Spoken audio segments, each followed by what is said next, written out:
I don't have 50 million to bet with you, but I do have 3 million to bet with you. So this is your offer. $3 million. You put 3, I put 3, winner takes all. The internet is buzzing after Jake Paul turned down a $3 million fight offer from Andrew Tate. And honestly, can we really blame Tate for reacting the way he did?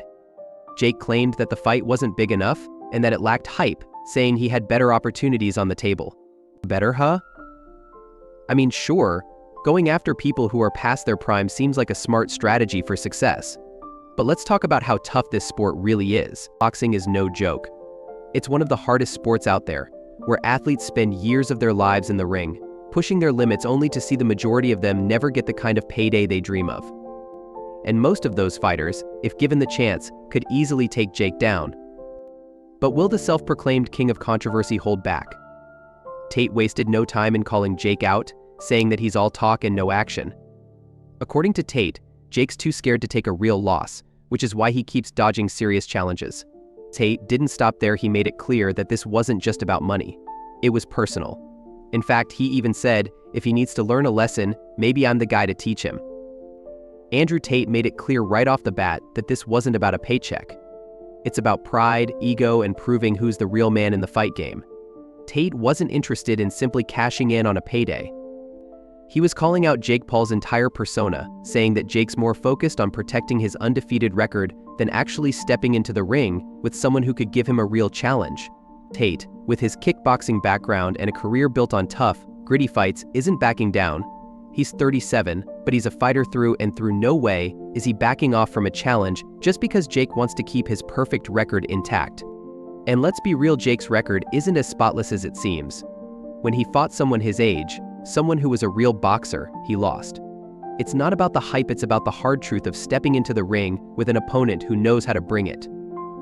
But here's the kicker: Jake keeps picking fights that he knows he can win. His opponents are mostly past their prime or from different sports entirely. They're big names, sure, but they're not real threats anymore. Tate? He's not like those other fighters. He's younger, sharper, and unpredictable. And most importantly, he knows how to turn a fight into a mind game, something Jake hasn't had to deal with before. Is that why Jake's staying away? Tate didn't just leave it there, he threw down the gauntlet. If you want to fight, send me the contract. I'll take a short break from my retired life to beat the hell out of you, he said. Bold words, no doubt, and for a lot of fans, they were exactly what they wanted to hear.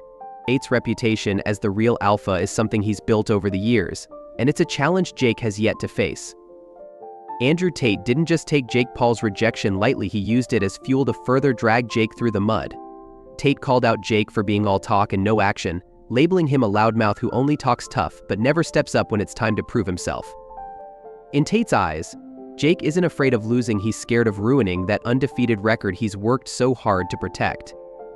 But here's where it gets interesting: Tate's not just making this about a fight. He's making it personal. He's framing it as a matter of pride. This isn't a fight for cash or a title, it's about reputation. It's about who can truly claim the title of alpha, and according to Tate, Jake's too worried about his image to put it all on the line.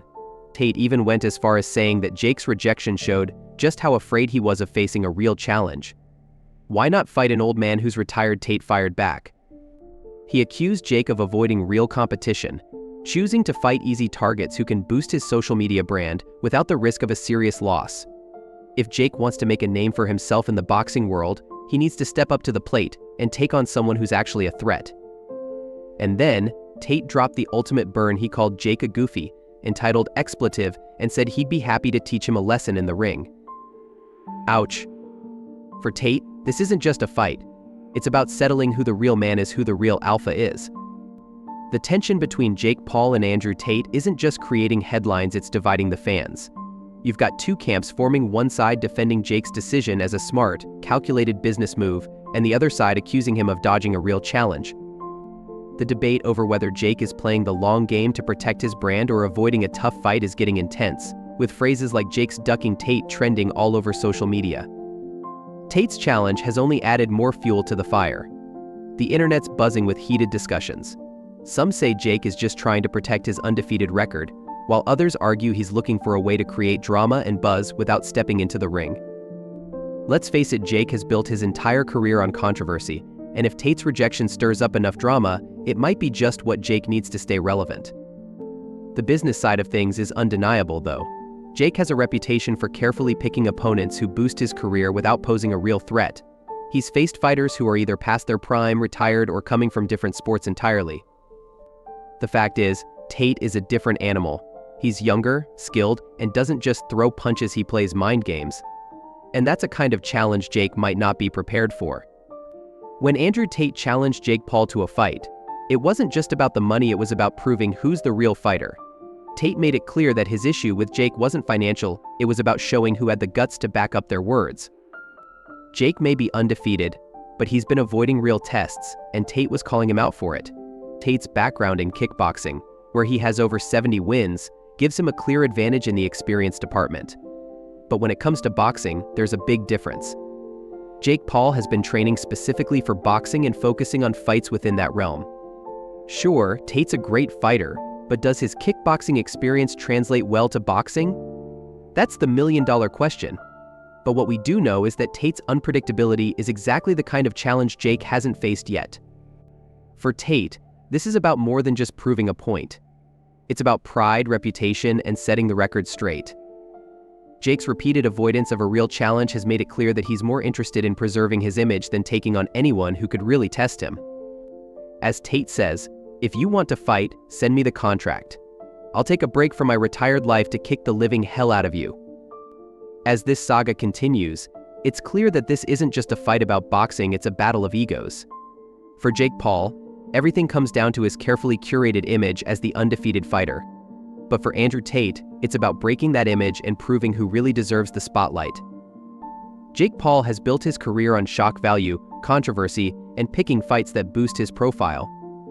But Tate has made it clear he's not here for the hype. He's not just trying to cash in on a big payday. He wants to fight someone who can challenge him, someone who isn't afraid to step into the ring and settle the score. And Tate's not alone. Many fans are beginning to see Jake's string of easy wins as a way of protecting his reputation rather than proving he's the best in the game. This has sparked a lot of debates, especially among hardcore fans of boxing. Many believe Jake is turning boxing into a circus, more entertainment than sport. On the flip side, there are fans who argue that Jake is a genius for turning boxing into mainstream entertainment. After all, he's brought a whole new audience into the sport, and love him or hate him, Jake knows how to make headlines. So, what would happen if Jake Paul and Andrew Tate actually fought in the ring? That's the real question.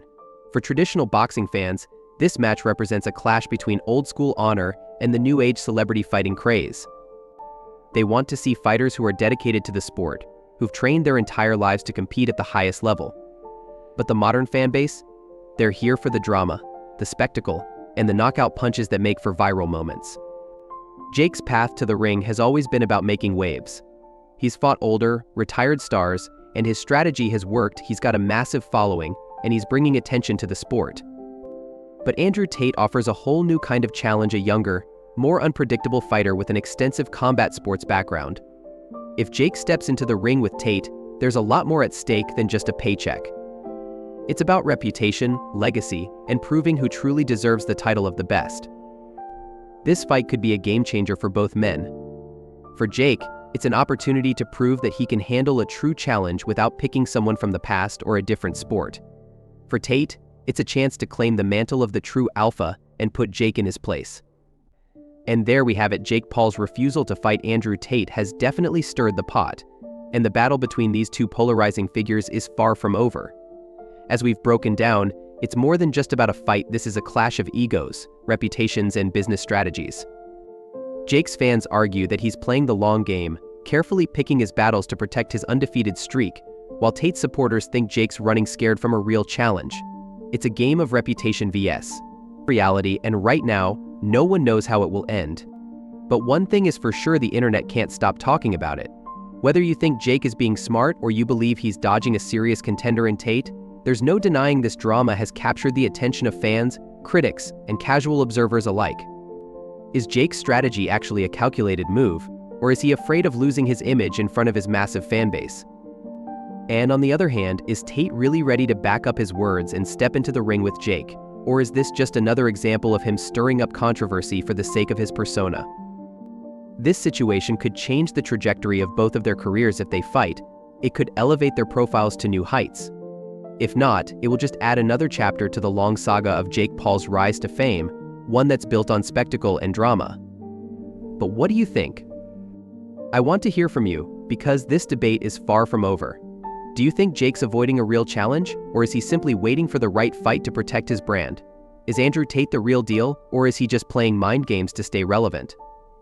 Drop your thoughts in the comments below, and let's keep this conversation going.